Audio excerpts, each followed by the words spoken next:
Welcome to the world of BIOS, the basic input-output system, the unsung hero of your computer's hardware.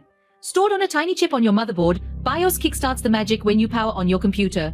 First up, the power on self-test or post. BIOS checks your hardware, ensuring your processor, memory and storage are all shipshape. If not, it'll let you know with a series of beeps or an error message.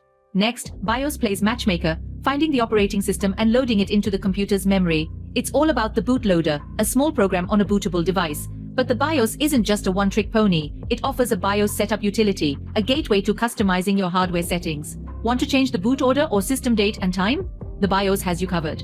Finally, BIOS isn't stuck in the past. You can update it to squash bugs, support new hardware, or boost system stability. But remember, it's a delicate dance, so follow the manufacturer's steps.